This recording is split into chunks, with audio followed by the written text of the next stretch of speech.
What's up, guys? We're going to be talking about Jiu Jitsu training etiquette. This is really, really important. So, Brazilian Jiu Jitsu is an awesome sport. It's a lifestyle for many people. It's something you can do for decades. I'm about 15 years in. Calvin, how long have you been training? About 3 years. 3 years, okay. 3 years is a long time. And you're just sort of scratching the surface at 3 years. I feel like I'm scratching the surface at 15 years. I'd love to have 15 more years of Jiu-Jitsu. And a lot of that's going to be dependent on whether or not we have a strong culture here of keeping each other safe, being clean, and respecting our training partners. So a couple things we want to talk about in terms of etiquette. Number one, when you start, you're going to feel like super threatened at every turn. Your job is just to survive. Okay? Don't worry too much about attacking when you start.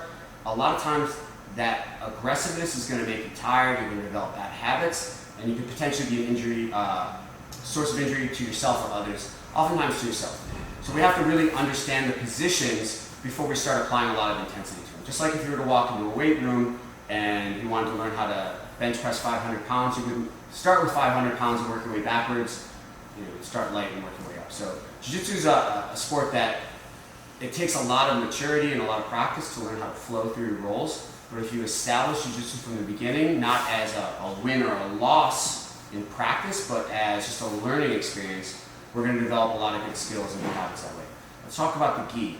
When we're wearing the gi, we want to make sure when we extend our arms, you notice it's about 2 fingers off the wrist.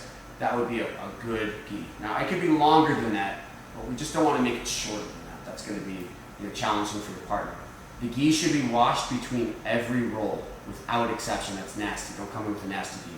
Speaking of hygiene, shower before and after training. If you're somebody that has maybe a little bit of BO issues, please deal with that. We all have our own things we got to deal with. Fingernails trimmed. That's a major source of annoyance for many people. Right? Have you been clawed in training before? Yes, it sucks. Small abrasions on the skin are going to be opportunities for bacteria to create infections. And the mats are going to be clean. We clean the mats and disinfect the mats every single day before training. But all it takes is one small scrape to get just some common bacteria under your skin, and then you may have to take a week or 2 off. Speaking of that, shaving also causes micro abrasions in the skin. So it's not recommended that you shave any part of your body 4 hours or earlier or less, prior to training. That's going to be an opportunity for bacteria to get under your skin. So smell good, keep clean gear, keep your nails trimmed, right? All that stuff. That's just basic hygiene. It's going to make you a really fun training partner for most people. If you have long nails, if you're kind of stinky, or your gear smells bad, nobody's going to want to train with you. You're not going to get much better, okay? So we're talking about longevity. Now, Calvin, any thoughts on things that you like when you're training with a partner? Any red flags that you have when you're working with somebody? Yeah, pretty much what you said.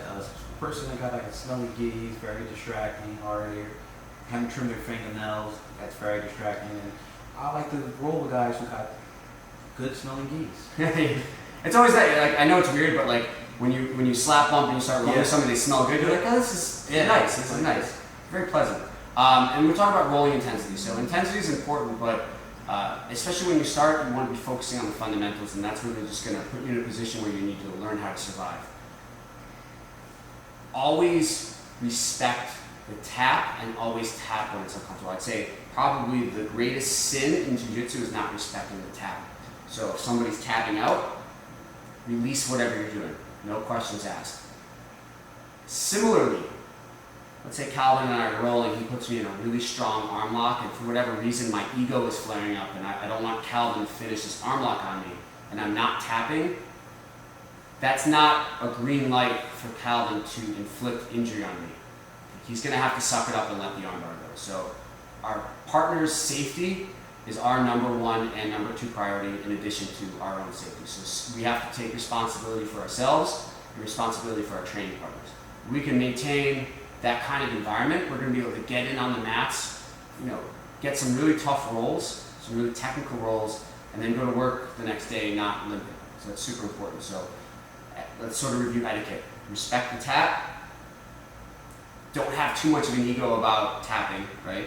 But even if you do, your partner is going to respect that you should have tapped, and they're going to release. keep your gear clean, have fun, trim your fingernails, take a shower, don't shave before practice. That's a big one. And other than that, just listen to the coaches. I'd say one more thing. This happens a lot, especially at like the white belt level. We call it side coaching. It's like super annoying. So if I'm working here with Calvin, he's having trouble with the technique. I'm not going to just talk his ear off about what he should be doing. Just like riding a bicycle, we can understand the mechanics of what we need to do, but developing the physical skills to actually do it takes a lot of practice. And so our goal when we're being a good training partner is to allow our partner to do the reps properly. We're not giving too much resistance. We're not giving too little resistance. We're just being sort of a training partner and kind of keeping our mouth shut. Now, if anybody has a question, you raise your hand and the instructor comes over, right? Unsolicited advice, I would say, is probably like a big no-no. Cool. I think that's about it, right, Calvin? Yes, sir. Cool. All right, see you guys in the next.